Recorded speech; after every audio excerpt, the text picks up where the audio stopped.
Hello, everyone. My name is Mathieu Duchemin. I'm a consultant and support engineer at ZK. I'm going to walk with you through the new features of ZK 10 beta, which is currently available.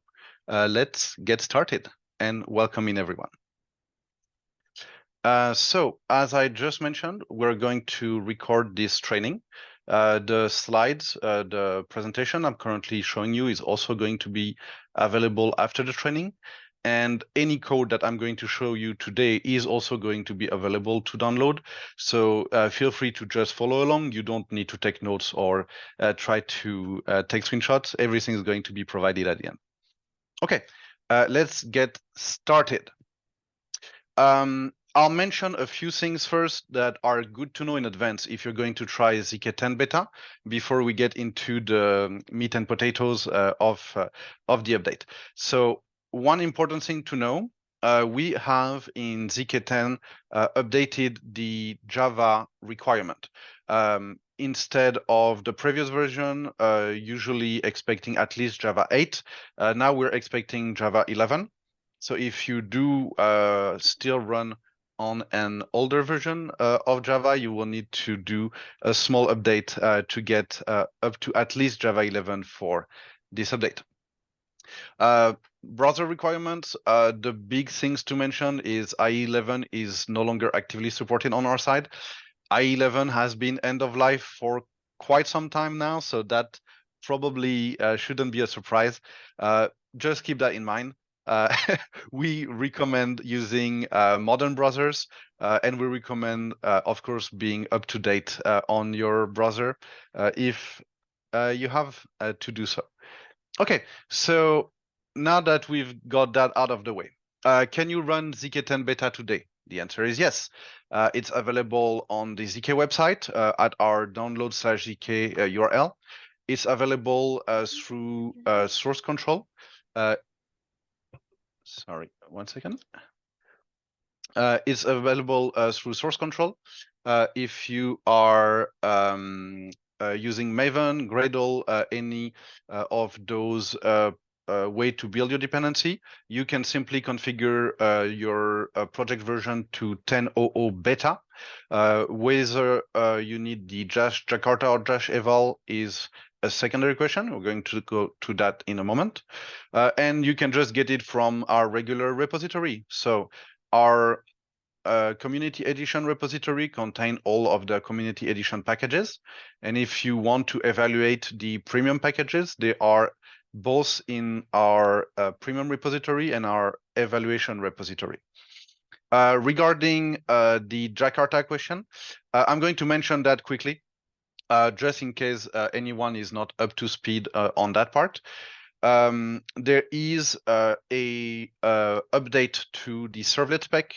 The more recent version of the servlet spec use the Jakarta servlet name, whereas the older version of the servlet spec use the Java X servlet name. ZK does release both versions to support either the Java X servlet or the Jakarta servlet. You simply have to choose the one that you need to run according to your server. So for example, if you're running on a Tomcat 9, Tomcat 9 support Java X, you would just download 10.00 beta. If you're trying to run on a Tomcat 10, which is -Jakarta, which is a Jakarta container, you would need to add the suffix -Jakarta. In the same way that if you want to retrieve the eval version of a dependency, you need to add the -eval suffix. And if you need to have both the Jakarta and the eval, you can just put those two keywords in that order in your version number. Okay, let's get to the actual table of content now that we've got all the the fiddly bits out of the way. So what are we going to talk about today? I'm going to tell you about new feature of ZK 10, which is new architectures, new way to use the frameworks. One important thing I need to note first is that if you have a ZK 9 or a ZK 8 application and you want to update it to ZK 10, you are in no way obligated to use any of those new features. Those new features are new options that you may decide to add or you may decide to migrate to if you want to. But if you're only updating to get the benefit of framework improvement, security update, etc., etc., we aim to also be able to just seamlessly transition from a ZK9 or ZK8 project to a ZK10 project without having major architecture updates or something like that. So keep in mind, this is just new tools that you may decide to use if you are interested in them. But if you want to use the ZK application that you already have with ZK10, you can just do a simple update for the benefit of updates. Okay, so the four main things we're going to talk about today. I'm going to quickly introduce stateless component, their use case, how they work. Client-side MVVM, which is an alternative to the current MVVM binder from ZK. I'm going to introduce the ZK Linter, which is a automated tool that lets you check your project for code conventions, or in this case, to make sure that your project doesn't contain any thing that is not compatible with client MVVM. I'll talk also about ZK TypeScript, how to use TypeScript in a ZK project, and what ZK does to help you use TypeScript in customizing the client side of ZK. And then a catch-all category, other notable changes, because there are also other new things that don't fit in those categories and that are interesting to talk about. So we're going to mention those at the end. And lastly, we're going to have a short Q&A. So if you have any questions, feel free to just put them in the chat. I'll try to read them as I go along. If I think it's a short answer that can fit into a given slide or a given section of the training, I'll try to answer it at that time. And if it's something longer that requires a little bit more discussion, we're going to talk about it at the end during Q&A. All right. Let's get started. So first, stateless component, a quick look and their use case. ZK component in the standard structure of ZK are Java objects that exist at server side and that you control in Java classes, your composers, etc. If you're using a view model, ZK is going to create those Java component silently in the background, even though you're not controlling them directly. When you declare them in Zool, ZK is going to parse the Zool file and create those components. Those components are stateful. That means that while a page is opened, those components exist in server memory. And when a user does an operation on the page, the component hold the state at server side. And so, for example, if you have a text box, the value of that text box is in memory at server side. If you have a list box, all of the nodes in that list box, the content, as well as additional information, like which one is currently selected, what's the mold of the list box, etc. All of these information exist in server memory. Stateless components are a different approach. Stateless components work by essentially creating all of the page content once, sending it to the client, to the web browser, and then forgetting the page at server side. So in the page lifecycle, you will do processing to create the page, send the result to the client, and then all of those information, which component exists in the page. If there's a text box, does it have a value? If there's a list box, does it have children? Does it have a selection? All of those information are forgotten by the server, which is more efficient in terms of memory footprint. And instead, when the user does an update in the page, when the user triggers an event that requires processing at the server, the page at client side is going to send the information of which object is triggering the event is also going to send any information that might be required in order to process that update. So if you're trying to do an update that reads the content of the text box, when the event is being triggered by the page is not only going to say, oh, here's an event, it's also going to send you, here's an event, and here is the data that you need in order to process that event.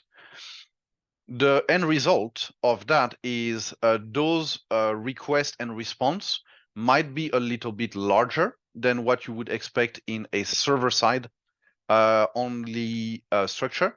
However, there is no memory footprint at server-side. It's always trading off processing or request response sizes for efficiency. Depending on your use case, server-side state might be more useful. Or if you have a lot of components, but you do small updates, having a stateless page might also be more efficient. So it's a new tool that you can use on a case-by-case scenario, depending on what's best for your current use case. The two main use cases, I already mentioned memory optimization. The second use cases is if you are working with a cloud environment or high availability or a heavily distributed environment with a lot of server nodes, one common issue that you will encounter in the server-side stateful architecture of ZK is that if the user is in communication with a given server node, the state of their page is on that server node. So you need to do some extra work. For example, you need to use sticky session in order to make sure that they always interact with the same server node, or you need to use session replication in order to be able to send the states of the page to the different nodes of your infrastructure. With a stateless page, because there is no state, any node will essentially be able to process updates to the page because the page sends the information required during the update. And what the node does is it receives that information, process it, and send the update. But it does not rely on a state that exists at server side. So if you have 10,000 nodes, you can send the update request to any of these nodes. And because none of them are the state holder for that page, all of them are a valid target to answer. So if you have an architecture in which you're going to spin up and spin down nodes on an automatic basis, if you have a highly distributed page with distribution points in many places around the world, or if you want to do cloud native infrastructure, stateless might be a better use case because then you don't need to worry about that session object. Okay, so what does it look like in a page and what can you expect? I'll show you a quick look to some code. In this case, we're going to take a quick look at a stateless richlet. So a stateless richlet is the class that is going to create that stateless page. I'm going to introduce a few interesting things that we do here. Keep in mind that this is a very, very basic example. It's only here to introduce how those mechanics work and how you can use them to build your page. iComponents use the builder pattern. So when you create a new iComponent, let's say I want to create a new text box, I will use the iTextBox iTextBox off, which is the pattern that will let me build a new iTextBox. For reference, every time I'm going to say this means immutable or stateless. So iTextBox is an immutable text box. iDiv is an immutable div. HLayout is an immutable HLayout. Every basic ZK component that you already know has an immutable version that you can locate and use in a in a stateless page. So you don't have to worry about learning new components. Those are all the same component that you already know, just packaged in a slightly different way, and that don't rely on a state at server side. Okay, so text box constructor use a value. So that's going to be the text value of my text box when I construct it with this method. But I could construct it with other of. So for example, I could create it based on an ID or based on a constraint or based on a number of columns. And this is one of the root properties. Once I have my, so this will return my iText box, my new component. When I have that basic, I can chain additional property setters on it with the with keyword. So for example, text box can be disabled. So with disabled, and I'm going to say it is disabled true. So now I have a text box with a text value, which is also disabled. Text box might also have other attributes. So for example, text box might be multi-line. So I'm going to say with multi-line, and I'm going to specifically say that it is false, even though multi-line is the false is the default use case here. Okay, and this is going to let me create one immutable component. In my page, I'm going to return a page which is mapped to a given URL, and my index function, which is mapped with the richlet mapping of root, so nothing here, is going to basically just be a list of I components, a list of immutable components that make up the page. So when I'm building that page, I will be able to create all of those components in different way, put them into the output of my index method, and then those are going to be rendered in the page. So how can I create those components? I already mentioned you can create them directly. So for example, the text box I just showed you a few moments ago, or for example, this I separator. I'm just creating a new separator with an orientation directly in code. But I can also use a different version of templating. So one very convenient thing, if you already have Zool templates, you can use Zool templates in order to create immutable components. If you use the immutables create components method, you can pass the URL of a Zool file with a collection which is going to be used by the target page arguments implicit variable. For example, if I go here to my footer.zool, in my Zool template footer.zool, you'll see that I'm creating a H layout with some label, with some buttons, and I'm using a target URL attribute that come from the arguments passed to the page. And those arguments passed to the page, they are the one I'm passing with my collection map, which is just right here, just passing that target URL with a value. So yeah, creating those components from a Zool file directly. So if you're already used to writing your component structure in Zool, you can still do that. You can also create templates out of simply declaring those I components in a static way on a helper class. So for example, here I have a calculator templates which contain an operation control static field here containing just 4 buttons. So my buttons are those 4 buttons. They have some IDs, and then I can use those IDs in my main page. Can you provide any attribute?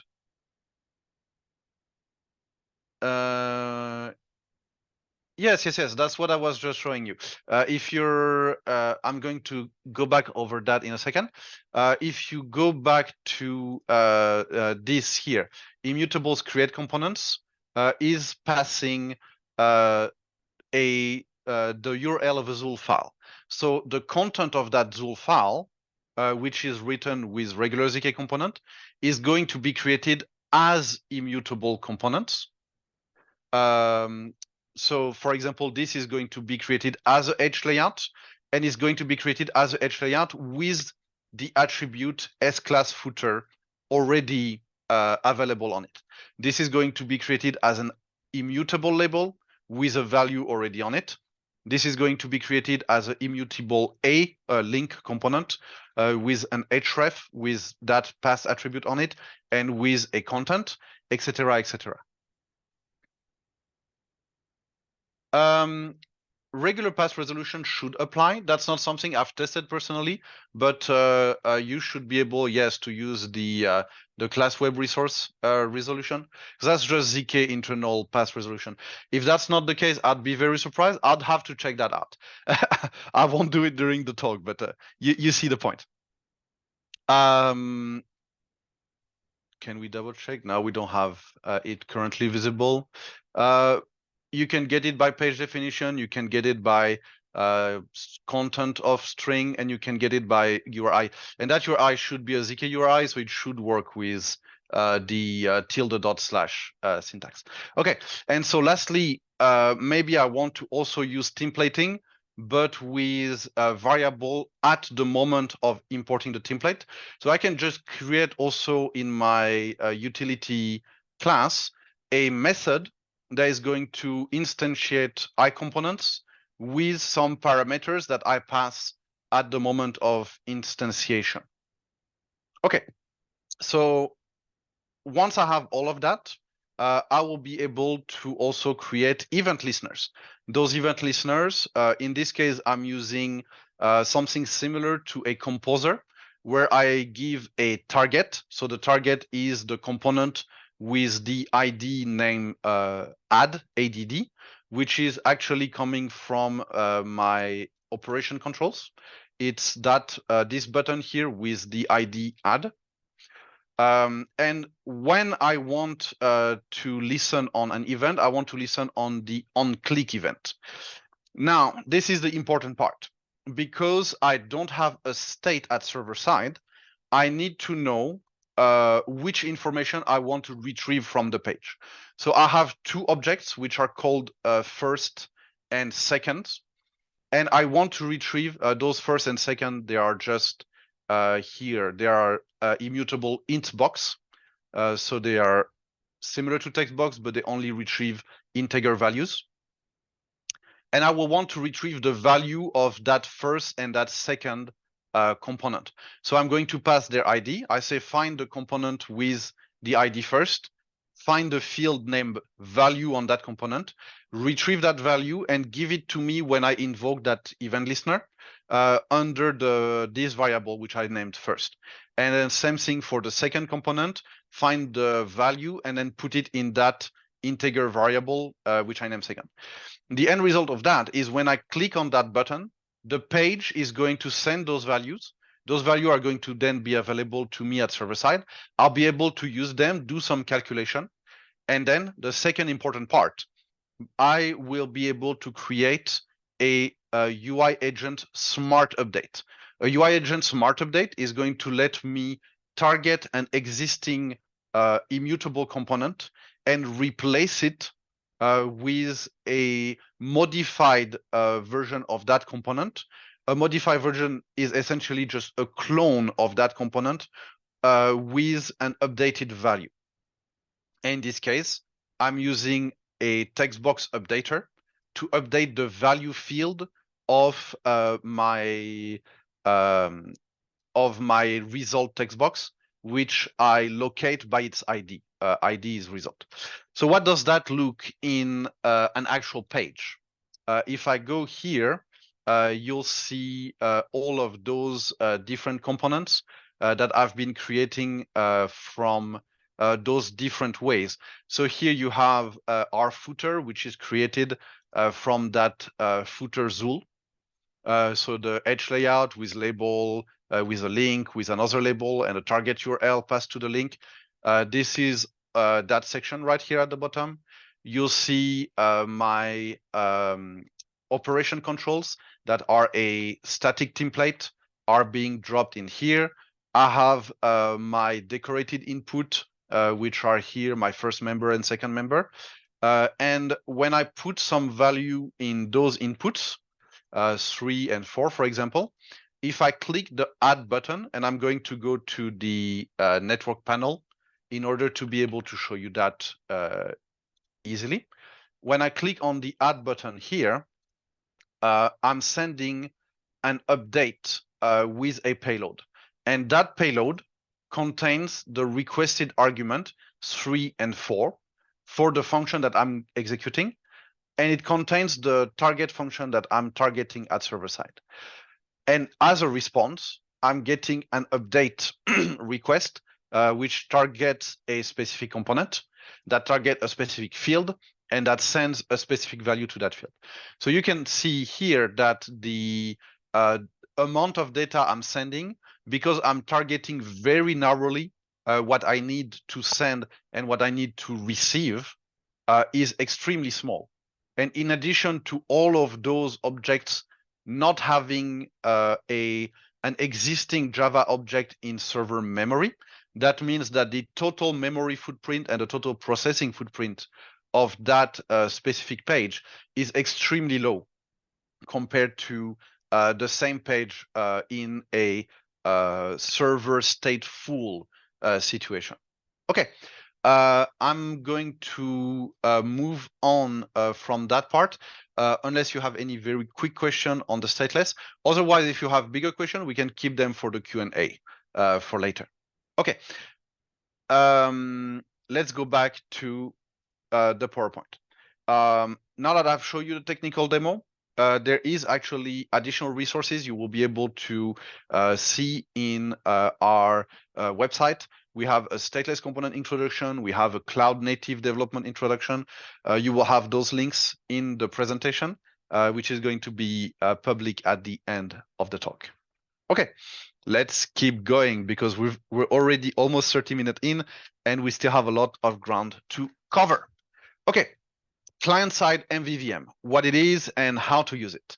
Client-side MVVM is another new optimization option that you can, but you're not obligated to use in ZK10. What it does is it improves processing time, it improves server footprint, it improves resources use by not requiring the client to talk to the server when a MVVM binding operation does not require a server operation. What does that mean? I'm going to show you later a simple page, but let's say you have two components that both bind on the same value. Those two components, for example, if you have a text box in which you can type a text value, and later you have a label that loads the content of that value as its label content. If you're just doing an operation where you just want that label to be updated when the text box is being updated, but you don't really need to process it at server side, you don't need to send a request to the server and then receive that response in this situation to simply have that label be updated. Okay, the value is changed, then update the label at client side. In the current version of ZK server-side MVVM, this would be done by sending a request to the server. The server would update the value of that given property in the view model and would notify the bindings that exist on the label. In client MVVM, the client MVVM binder will do that operation at client side unless that operation requires a specific processing at server side. So if you have a command that requires a database transaction, for example, that's something you cannot do in browser, that will be sent as a request to the server. But if you're simply changing the property of a component based on an action on a different component, that's something the server does not need to be aware of because you're just changing UI value around. And therefore, that can be done directly at client side by the client binder. Client MVVM builds on the MVVM pattern. That means that if you have an application that already uses the MVVM pattern, you can simply attach the client binder on top of your existing application, and that's your entire migration done. If you have an application that use the MVVM pattern with some additional calls and API that are not MVVM, you may need to do either some refactoring, or there are other options to still migrate, but exclude some of those view models. So speaking about this, how does that work? If you want to use the client MVVM, you're going to have 3 total steps that you're going to need to do. First, you need to have the client bind dependency in your application. So if you're using Maven, for example, you will go to your POM file, and in your POM file, you will add the client bind dependency, which contain the client MVVM feature. You're also going to have to declare a listener in your zk.xml, which is the client bind property renderer, which is required for the client MVVM to function. And then you're almost done. The last thing you need to know is that a page that use a view model may use either the server-side rendering feature, or it may use the client-side rendering feature. How do you know which one? By default, if you don't make any further change, your view model are going to be controlled by the server-side org-zcos bind composer class. If you apply org-zcos client bind composer to the component that hosts your view model, you're going to change the bind composer for that specific view model to the client side MVVM bind composer, in which case you can activate client MVVM granularly on a number of view model that you want to target with this new feature. Now, if you have already a lot of view models, that might be a little tedious to do. So instead, you can tell ZK to use the client bind composer as the default class instead of the server-side bind composer. In order to do that, you'll go to your ZK XML and set this library property, org-zcos bind default composer class, and you will set it to the client bind composer class. In that situation, if you do not have a apply composer attached to a given view model, you will use the client MVVM client side client bind composer by default. And if you want to use the server side version instead, you can still declare apply org-zcos bind composer. So by default, everything is server side unless you put the client bind composer. If you set this property, everything is going to be client side MVVM unless you set the server side bind composer. So why would you want to use the server side bind composer? As I mentioned, the MVVM pattern requirements are more strict for the client MVVM. In the ZK server-side bind composer, we have a lot of loopholes that can help you do things that are not entirely in the MVVM pattern, but are more convenient for a given screen in your application. So for example, you can do @listen, you can do @wire, you can do @wire variable, you can do @selector param. All of those APIs which interact with the UI directly or interact with the server side values directly are not valid in the client MVVM pattern. So if your view model uses those, you would need to either refactor that view model in order to use the client MVVM pattern, or very simply, you can use the client MVVM pattern in other view models of your application that are on the strict MVVM pattern, and simply set the server-side bind composer on given view models that do not entirely match the standard MVVM pattern. There is an entire difference and restriction chapter in a smaller article, which is linked at the bottom of this screen. I'll recommend that if you're interested in that topic, you go check that out after this training. Okay, so let's take a quick look at how this works in practice. So first, I'm going to show you a server MVVM page. So this is a very simple page. It shows a very simple view model, a sample view model that just has a string value, a list model list with 3 value, and then a selected item which act as the selection state that can be bound to by different components. If I look at that server MVVM ZOL file, you can see here I'm declaring explicitly the server-side bind composer. But by default, if I did not declare a bind composer, it would implicitly use that server-side bind composer.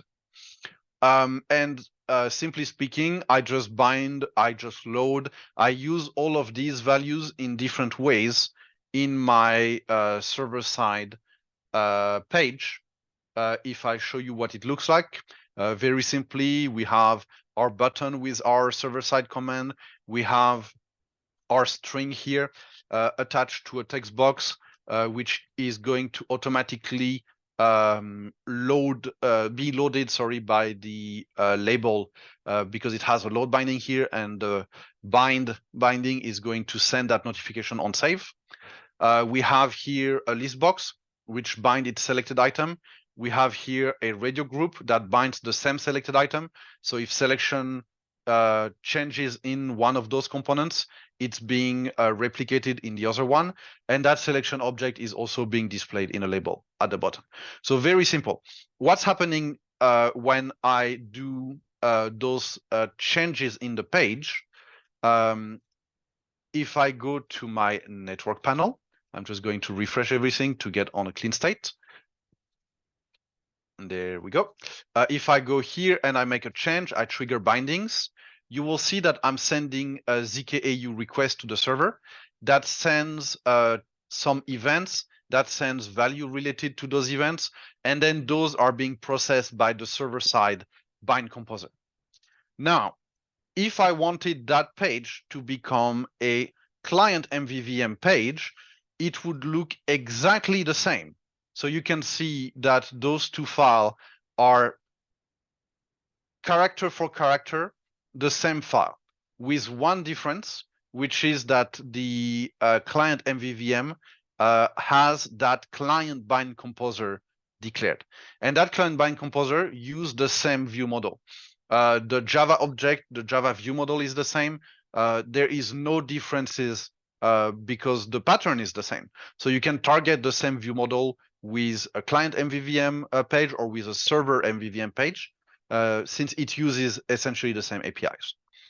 And if I load that page at server side, what we're going to see is that it will behave basically the same with a small difference. If I type some text here, if I do some updates here, am I in my client MVVM? Did I save that correctly? Yeah.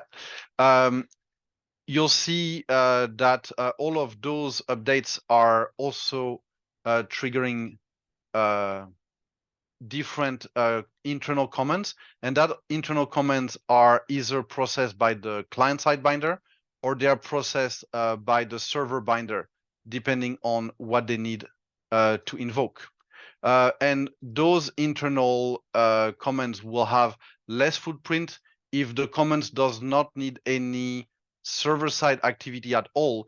It will not send any value at all. It will not send a request.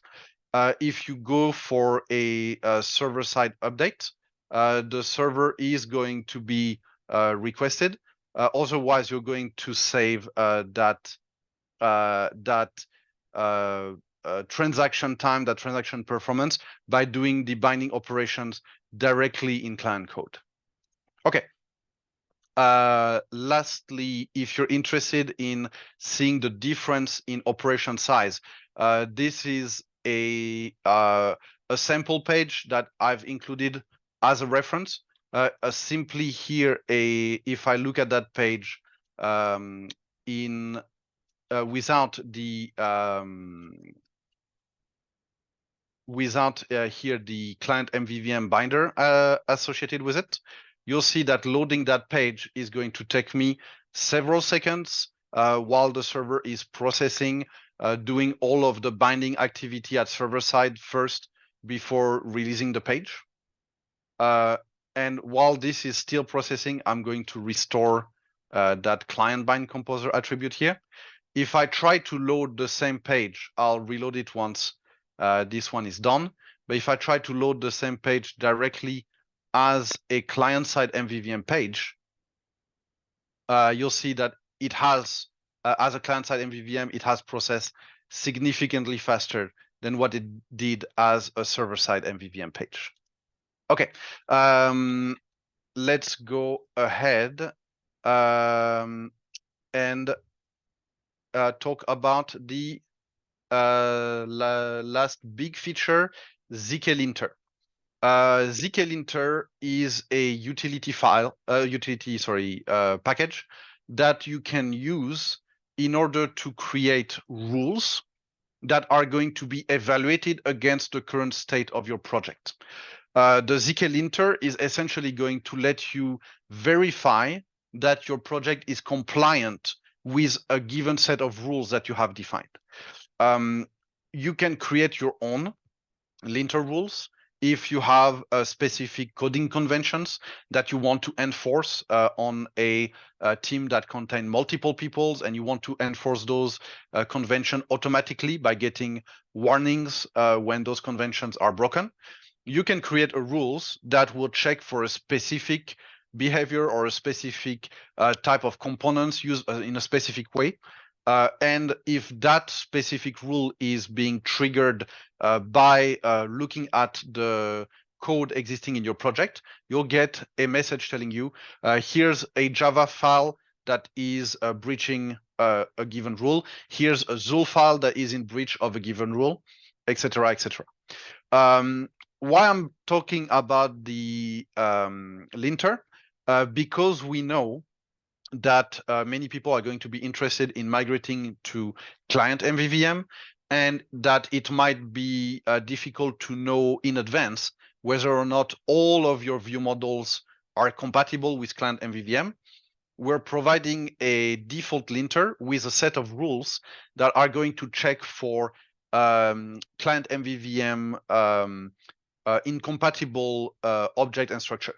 So if I go back to my project here, I'm going to add a in my view model, I'm going to add here a @wire. @wire, as I mentioned, is not compatible with client MVVM. So if you do have that type of API in use in some of your view model, you may want to know about it. So you can either decide to just use server-side MVVM for those view models, or to decide to migrate those view models, to refactor them in a way that make them compatible with client MVVM. If I run my linter, I'm going to go ahead and do this. The output of my linter is going to be the linter looking through all of the different objects that exist in my target project. In this case, my target project is the project I've been displaying this entire time, and I'm going to get some warnings. So, for example, here I see that in the different MVVM support rules that I'm currently testing for, the file name sample view model .java at this path is in violation of those rules because @wire annotation is not supported. If I go ahead and I refactor my project, I will be able to then run my linter one more time. And after I've run my linter one more time, my linter is going to go ahead and evaluate all of my Zool file and Java file that I've targeted, and it's going to tell me no further task. There's no violation anymore. What pure getter mean for the limitation? A pure getter is simply a getter that targets a property of the view model. So for example, get value here, which returns directly this.string value, is a pure getter. If I have some Java code in here that does additional thing before returning that value. So let's say I have Java codes here that say go to my database service and then load some property, does something, blah, blah, blah. And then at the end returns a value. That's not a pure getter because I'm not simply returning a property of the view model. The reason why only pure getter are supported by client MVVM is because the goal of client MVVM is to not have to rely on Java processing. Instead, those updates are done at client side by the client side binder. And so the client side binder will not actually execute the server side getter. It will get the value from a representation of the view model that exists at client side instead. Okay, so that's the default ZK MVVM binder. Now, I've also mentioned that you can also create your own rules. If you want to, you can create rules that are just Java classes that extend the default rule class. And those Java classes have simply an override method that you can trigger that will either report or not report a rule violation. And you can do anything you want in here in Java code. So it's very customizable, very powerful. For example, here I have a Zool rule that is going to report whether a toolbar component exists in my Zool file. If I go to my linter property and I enable my custom rules and then run my linter again, I will be able to get a linter report where the linter not only is going to warn me about client MVVM violations, but it's going to also tell me that, for example, my client MVVM test.zool has a toolbar element. Will there be a marketplace for cool rules that everybody needs? That's not something we have currently in mind. That's not a bad suggestion either. That's something I believe we're going to discuss internally. Whether or not this is as a an open wiki or a forum post or something else, I don't know. But yeah, I actually having a nice repository of rules would be a cool idea. We'll discuss it. I cannot tell you whether or not that's going to be something that we're going to do or not in the end, but I quite like the idea. I'll mention it internally. All right, let's see. Let's go back to the presentation. We have 10 minutes and there's still a few things to discuss. So I've already discussed about custom linting and client MVVM linting. Very quickly, I'm going to talk about TypeScript in ZK. What is TypeScript? If you're not familiar with TypeScript, TypeScript is an extension of JavaScript that has more constraints, but also more safety. TypeScript is type safe, a little like Java is type safe, and TypeScript does compile to JavaScript. In ZK10, ZK internally uses TypeScript for our client-side development for the framework itself. And we've added a lot of options to support TypeScript for customization of the framework. There is a link to the TypeScript article. I'll send you there to read the detail if you want to see how to configure it. But the main thing to know about here is that if you are developing client-side code for your ZK application with the ZK TypeScript enabled in your TypeScript project, you have access to a lot of useful things. First of all, you have auto-completion. Let's say I want to send an event from client side to my ZK server side application. How would I do that? I would do that with ZAU. And ZAU, as you can see, is an autocomplete option because in TypeScript with the ZK types, you will actually get autocompletion for ZK objects that exist in the framework. And ZAU send is the method that I will want to use to send a ZK event to the server. So now, I don't know ZK very well because that's about the first time I've done client-side code in ZK. Blatant lie. What can I put in a ZK send method in order to send something to the server? Well, I can also autocomplete or get help from that. So I can see that ZK send in the function declaration, I can send a zk.event. All right, so I can just create a new zk.event and send that.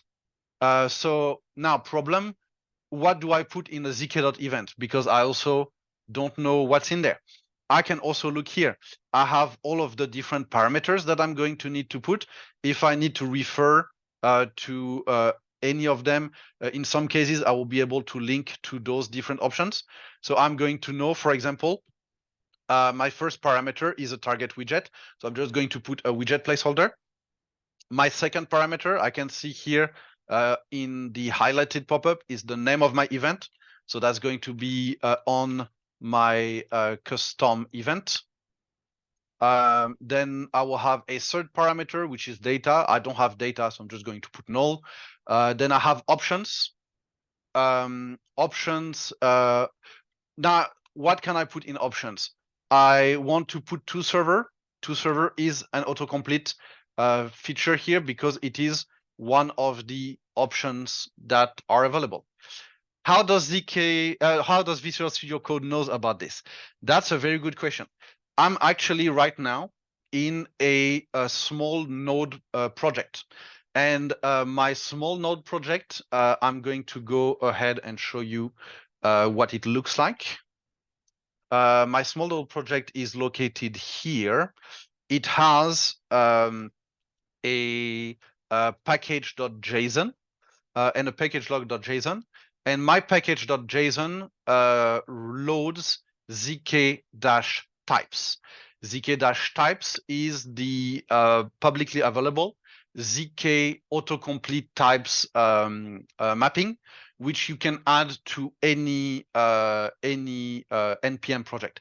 And of course, I have the TypeScript dependency because once I'm done creating my TS file, I can just run my npx dot TypeScript TSC command, and my npx dot TypeScript is going to compile my TypeScript file into a JS file, a JavaScript file, which I can then use in my ZK project.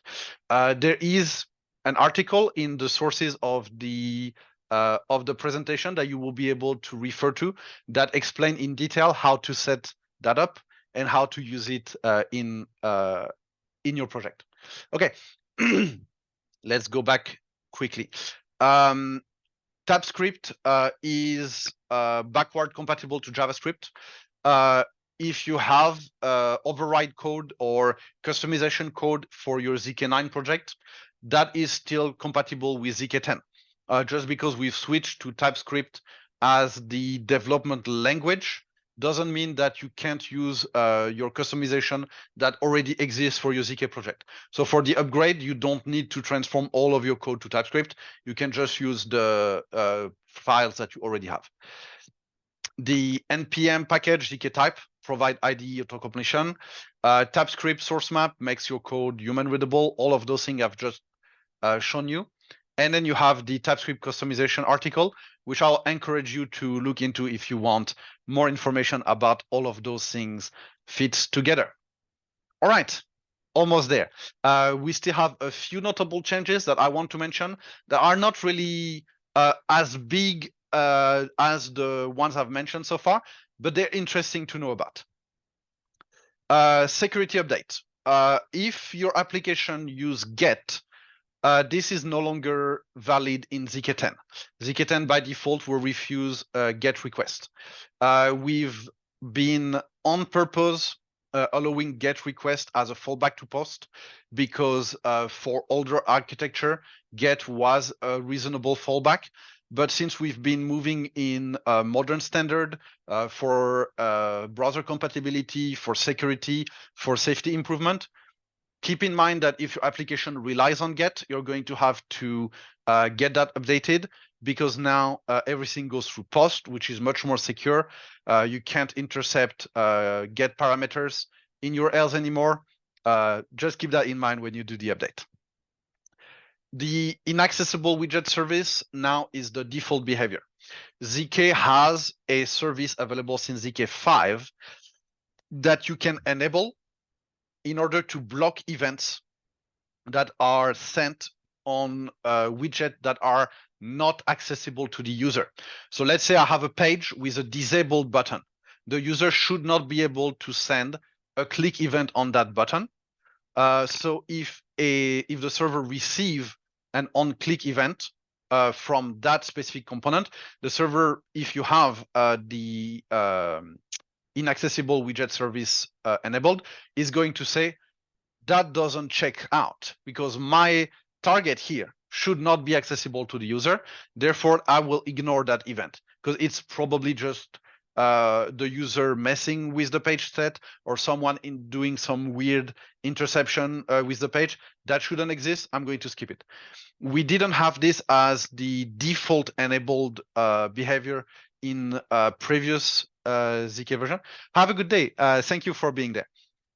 We didn't have that as the default behavior in previous versions. Now it's going to be activated by default. So yeah, just cool new security stuff. Yeah, I've seen the message. I'll answer it in Q&A because it's a little bit longer to answer for the binding param and context param rules.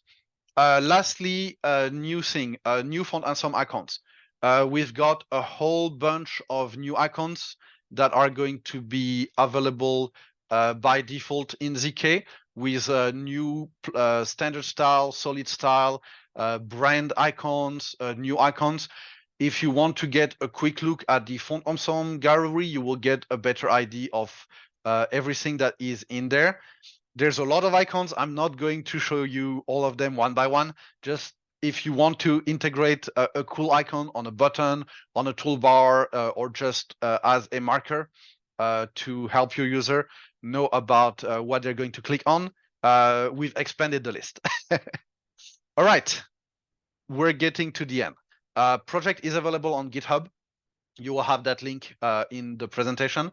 So you can get all of the code I've displayed to you today on GitHub and test it locally if you want to. We have a lot of further reading. All of the things I've been mentioning today, you get more information in those Smalltalk and blogs that goes into further detail on all of those topics.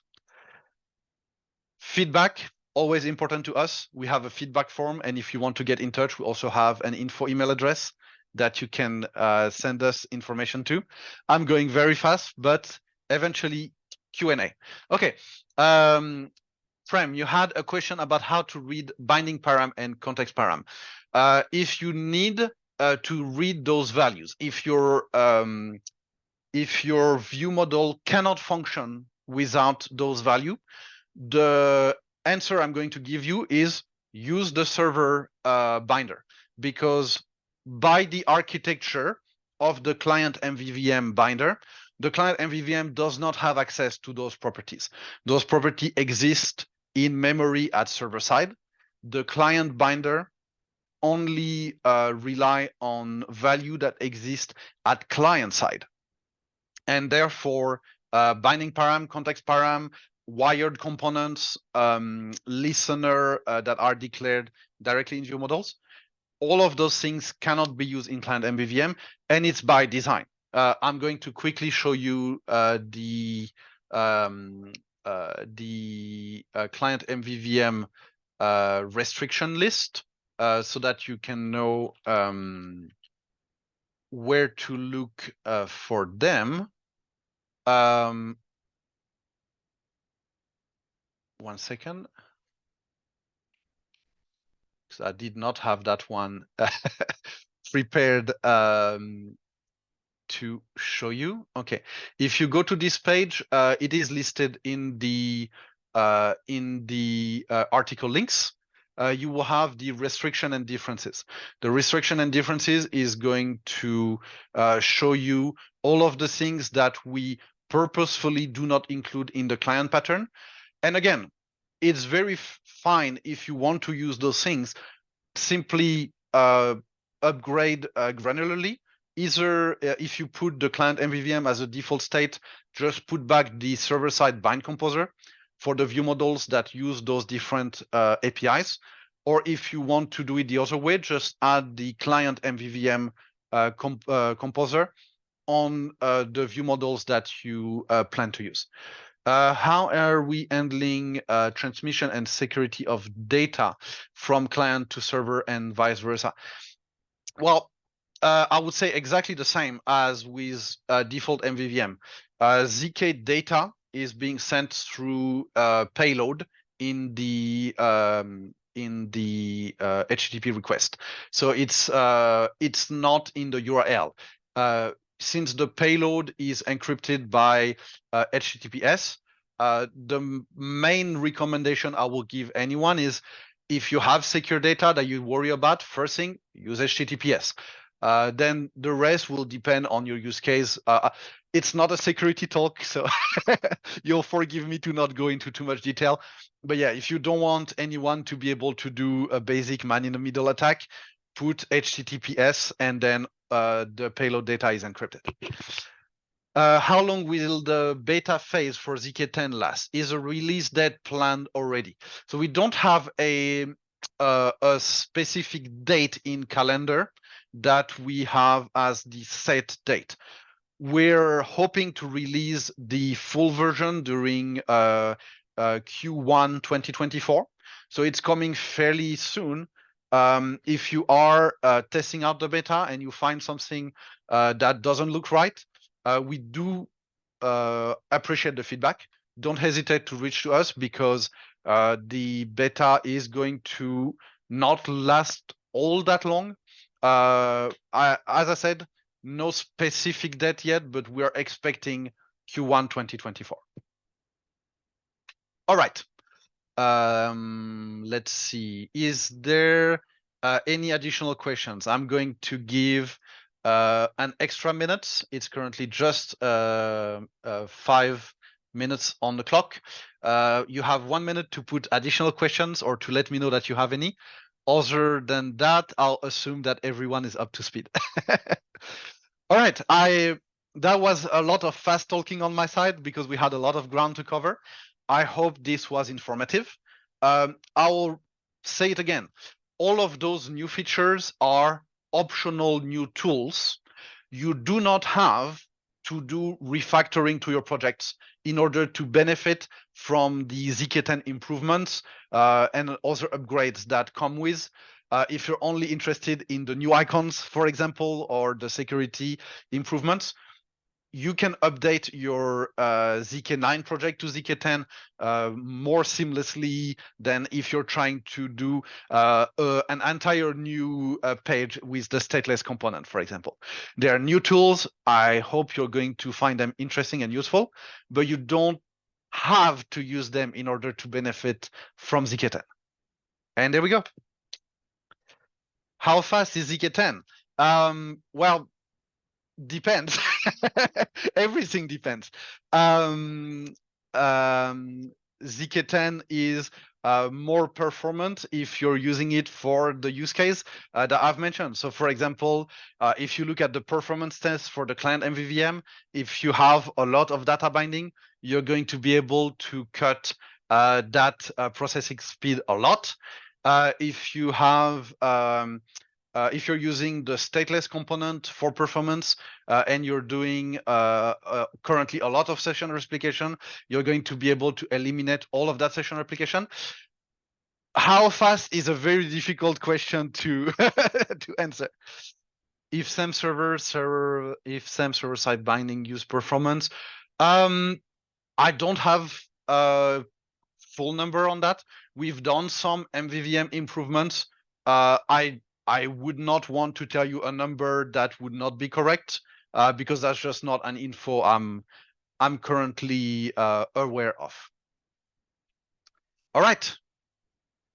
I think that's going to be all for this training. Thank you all for being there. As I mentioned, the PowerPoint slides are going to be available. The recording of the training is also going to be available on video on demand. And if you're interested in all of those links I've mentioned, as well as the link to the GitHub project, you're going to find them in the slides when they're made public. Thank you all for being there, and I hope this was interesting. Have a good day, everyone.